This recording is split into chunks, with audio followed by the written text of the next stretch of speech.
Tubuh Yongdong bersinar dengan warna ungu saat ini. Tutup matamu erat-erat, keringat keluar di dahi untuk mengurangi kecepatan penyebaran racun. Saya harus menekan energi dan darah saya. Zonggu dan yang lainnya tidak tahu jelas, keluar pada saat bersamaan mengapa racun di musim dingin abadi lebih dalam dan lebih kuat dibandingkan racun mereka. Sangat beracun, bagaimana dia bisa melawan? Yongdong tersenyum pahit. Namun sudah ada jarak di antara mereka, ditambah dengan kabut beracun tidak dapat mendengar atau melihat sama sekali, percakapan dan pertarungan antara keduanya. Di dalam kabut beracun kedua tokoh tersebut tidak serta-merta mengambil tindakan, sebaliknya, mereka berdiri saling berhadapan. Ini memang reinkarnasi yang mulia. Dalam waktu singkat dapat tumbuh ke tingkat seperti itu. Jika aku pernah memusnahkanmu di League of Gods of Fighting, mengapa repot-repot sekarang? Ning Yao berkata sambil tersenyum pahit. Lalu kenapa tidak dibunuh? Xiao Yan bertanya. Ning Yao berhenti. Faktanya, mereka tidak pernah berhenti mencari Xiao Yan. Ada juga peluang untuk membunuh Xiao Yan, namun kenyataannya, Xiao Yan pada akhirnya tidak dibunuh apapun yang terjadi. Sebaliknya, dia diburu lagi dan lagi, kekuatan Xiao Yan meningkat pesat. Itu dia, itu dia. Yang mulia, memang yang mulia. Ambil satu langkah, ambil 100 langkah, biarkan kekuatan kita jatuh ke tangan keabadian Kaisar. Aku tidak bisa menghapus reinkarnasimu lagi. Beberapa peluang ada orang-orang kuat yang datang untuk menyelamatkan dan menyelesaikan krisis ini. Meskipun saya mendapat bantuan, tapi itu memberi Anda keberuntungan dalam pikiran Anda. Saya menunggu pengejaran faktanya. Ia mengawasi pertumbuhan Anda, dan pertumbuhan sensi. Itu sudah ada di sini. Kami tidak bisa menghentikan pertumbuhanmu. Belum lagi melenyapkan. Ning Yao sepertinya tidak mau. Hal yang paling menyakitkan pastinya adalah tidak terbunuh, dan yang paling membuat orang merasa adalah putus asa. Saya tahu dengan jelas bahwa saya telah menjadi pion atasan saya. Tapi saya tidak pernah bisa keluar dari permainan catur ini. Bagaimana kalau aku tahu bidak catur akan selalu menjadi bidak catur? Sekarang Anda bisa menjadi orang buangan. Niat membunuh Xiao Yan meningkat saat ini. Fluktuasi nafas di tubuh berangsur-angsur menghilang di antara alis segel bintang 9 berkelap-kelip. Haha, anak yang ditinggalkan, sayang sekali sebelum Anda bereinkarnasi, Anda menghitung segala sesuatu di dunia. Bisakah kamu tetap sombong setelah reinkarnasi? Meski aku tahu akhir ceritanya, aku akan membuatmu membayar harganya. Meskipun aku mati. Mata Ning Yao bersinar dengan cahaya hijau redup saat ini. Samar-samar Anda bisa melihat wajah ganasnya di kabut beracun. Tampaknya pada saat ini, meskipun ia telah menerobos keabadian Tuhan, tapi dia tidak mengira dia akan menjadi lawan Xiao Yan. Sebaliknya, saya mempunyai mentalitas semua atau tidak sama sekali. Ning Yao benar-benar tidak menyangka orang yang membunuh Tianxun ternyata adalah Xiao Yan. Dia mengira dia adalah orang kuat abadi yang diutus oleh Ratu.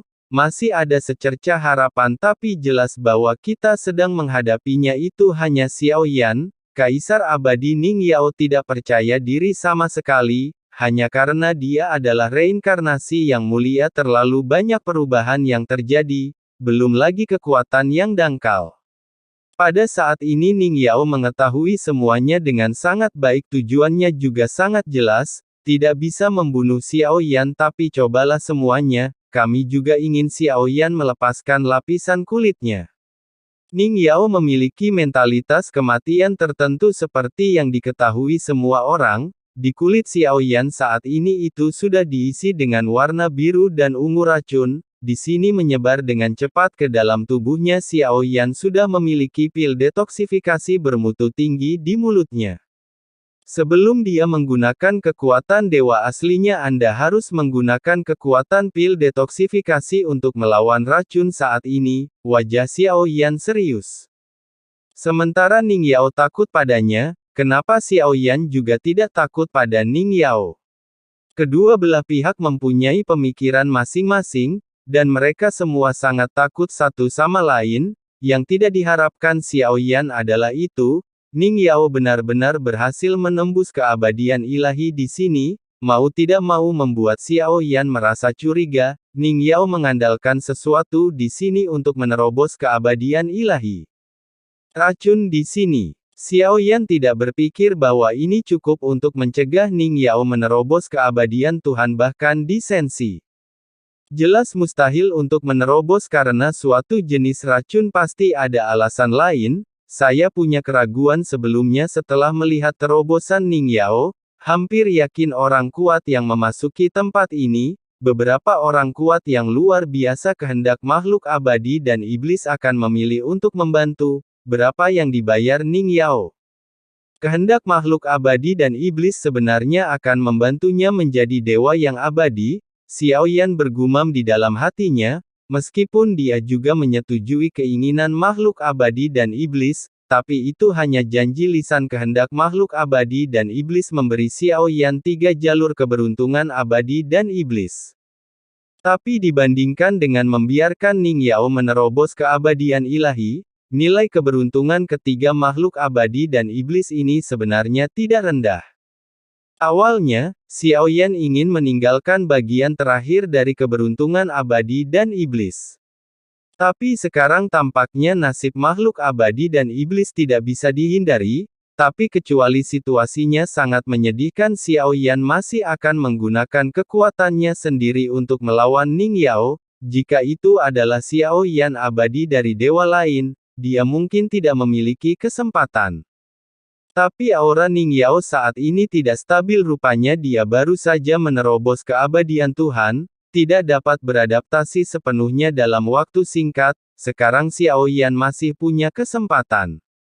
Xiao Yan menggigit pil detoksifikasi di mulutnya dalam sekejap, kekuatan ramuan yang menyegarkan langsung menyatu ke dalam tubuh. Karena saat ini racun dalam tubuh sudah menyebar tanpa disadari, kita tidak bisa lagi berbicara omong kosong dengan Ning Yao di sini.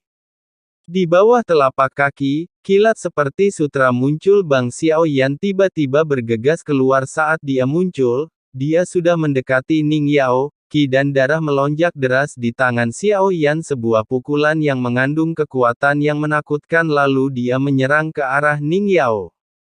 Pada saat ini Xiao Yan tiba-tiba gemetar, mulut besar dengan 2 taring tajam melahapnya. Bahkan Ning Yao juga disertakan, kamu benar-benar bisa menahannya. Ning Yao tiba-tiba mengangkat kepalanya saat ini. Sosoknya benar-benar mundur ke dalam mulut besar di bawahnya. Bang, untungnya, Xiao Yan terpaksa dipindahkan oleh Ji Lei. Lolos dimakan oleh mulut besar ini. Xiao Yan baru saja melihat dengan jelas benda raksasa di depannya, tanpa menyadarinya itu adalah ular piton beracun yang bercokol di sini. Ular piton beracun ini memiliki warna biru di sekujur tubuhnya. Dari warnanya, sekilas Anda bisa tahu bahwa ia penuh dengan racun. Tidak terlalu besar, jadi itu sangat cepat. Dalam sekejap mata, dia membuka mulut besarnya ke arah Xiao Yan lagi. Saya melihat 2 taring berbisa berdiri di tengah mulutnya yang besar. Kemudian racun hijau menyembur keluar dari taringnya. Racunnya sangat korosif. Saat kegembiraan mencapai udara itu benar-benar meledak, dengan keras racunnya berubah menjadi tetesan air hujan yang tak terhitung jumlahnya, menutupi setiap inci area sekitarnya. Ekspresi Xiao Yan berubah meski ada pil detoksifikasi, namun, kita harus berusaha sebaik mungkin untuk menghindari paparan langsung terhadap zat yang sangat beracun. Jika tidak, pil detoksifikasi pun tidak akan mampu menandinginya. Ledakan. Selain pil detoksifikasi, jantung api yang dimiliki oleh Xiao Yan juga memiliki kemampuan melawan racun. Khusus untuk cairan seperti racun, intinya semua air. Selama tidak ada kekuatan aturan, bagaimana cairan biasa bisa bersaing dengan jantung api Xiao Yan? Cairan melonjak yang tak terhitung jumlahnya saat ini mendekati Xiao Yan. Lautan api yang megah meledak dari tubuh Xiao Yan segera menguapkan racunnya.